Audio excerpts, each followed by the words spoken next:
You've tuned into The Mountain Gardener with your host, Ken Lain. Gardening it can be challenging, but with these simple insider tips, you'll reap huge rewards. Now, let's tune into today's Mountain Gardener with Ken and Lisa. Thought I would do a rundown, just taking a quick note on the top 10 blooming trees for the spring landscape. This is kind of and I put them in order of alphabetical order for you. So if you're a note taker, you can take a pull over right now. It's important. Get your pen and paper out, or get your notepad out. Or if you wanted, this week's garden column is the top 10 fruit trees. When I got to sort this thing out because they're blooming all over the place.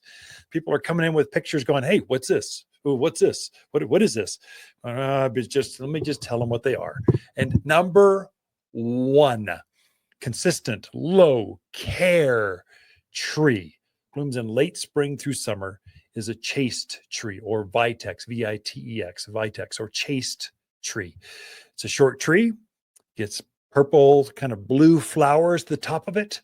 Drought hardy as can be, up to about no more than 15 feet tall or so.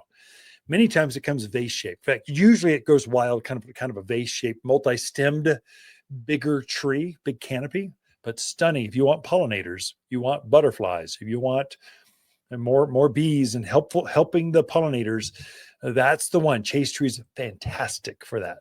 Number two, kind of an old-fashioned tree. It's probably the brightest of all the bloomers. Hasn't quite opened yet, but it will be by the end of, by the end of next week. Crabapples. Crabapples are the only ones that come in purple and reds. The brightest, biggest, whitest, purest flower.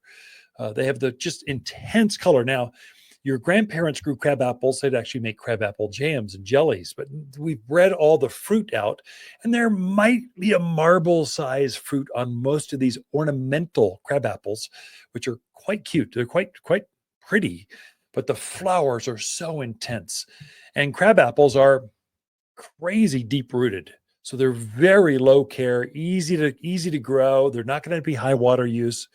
They're super in that respect. But if you want a bright colored, you want the brightest colors, crabapple is the way to go. If you see one in your neighborhood, you're going, whoa, that's so different. That's going to be a crabapple. The next one would be desert willow. So for you folks in the Mayer, Dewey, Kirkland, Skull Valley, these are just wild. Most of the trees growing on the side of the road, those are desert willows. They're fantastic trees for here. Again, it's kind of like a companion plant is a chaste tree and the desert willow. We put them in the same landscapes. They get up maybe 25 feet tall. Nah, not even 20 at most. 18 to 20 feet tall is most desert willows.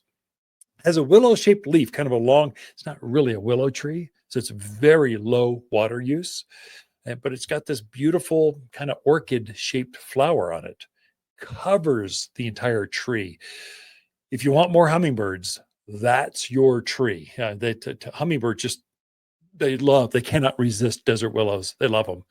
Super drought hardy. So you're going to water that maybe once a week. And after it's established, if it's up to size, never again.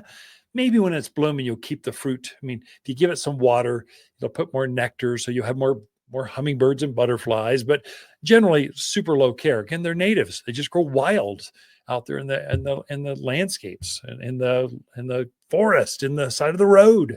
They're just wild. It'll grow wild in your yard as well. Desert willow. Number 4, flowering pears. So the white tree you're seeing bloom right now, that is an ornamental pear tree. Same flower as a pear, your fruiting pears, but it blooms so early it never puts a fruit on. Gets up about 30 feet tall. So it's a shade tree. We're getting some size to it now. Great backyard tree, nice glossy green leaf. And it's the very last tree to turn bright and like fire engine red in the fall of the year, typically around Thanksgiving time. It's a great tree. It's got all the seasons covered. Beautiful tree. Next one, number 5, hot wings maple. It's related to our blaze maples. We have a Prescott blaze maple. It's quite large. Gets up easily 30, 40 feet tall. Very large, very quick growing. Fastest growing of all the red maple trees. Hot wings is related to that, but it's shorter. It's again, a companion plant would be desert willows, maybe crabapples. They get up about 25 feet tall. So it's a short, full tree. Most of the time it comes multi-stemmed. Again, it grows in a vase-shaped kind of chaste tree, desert willows, hot wings maples.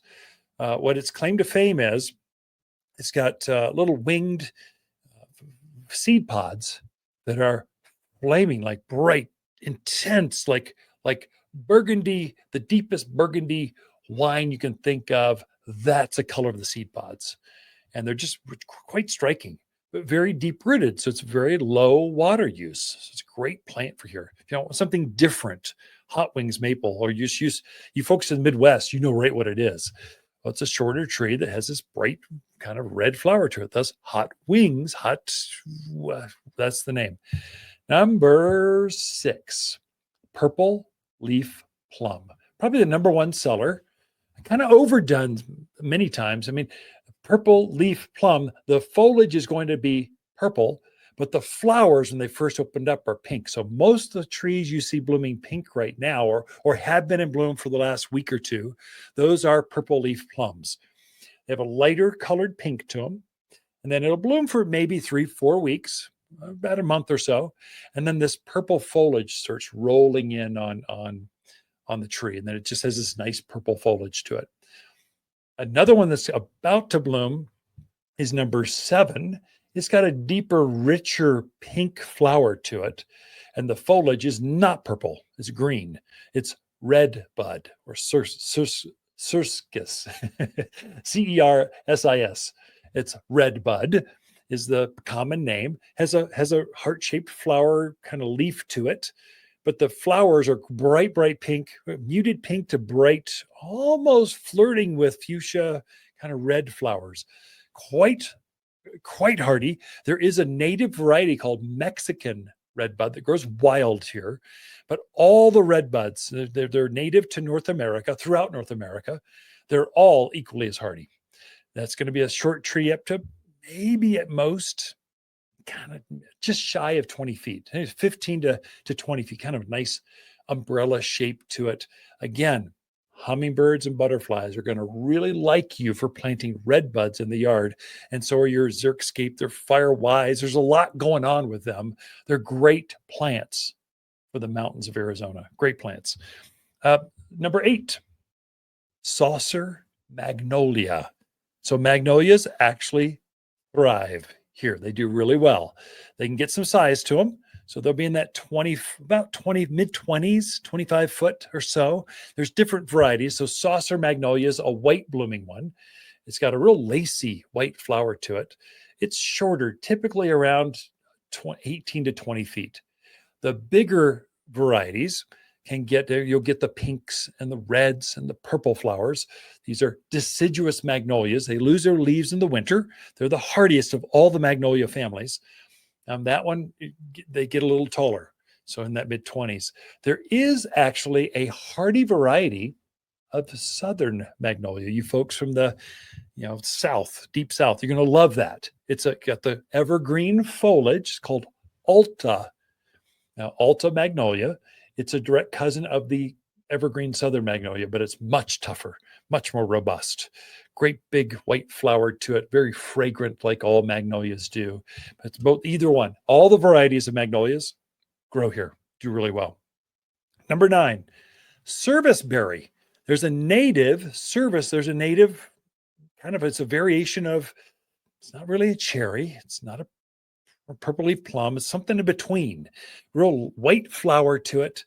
It blooms earlier. It kind of starts the season out, but it's got a deep orange color in the fall. It's got a shorter tree, maybe 20 feet, lacy color. Birds love it. It's just hardy.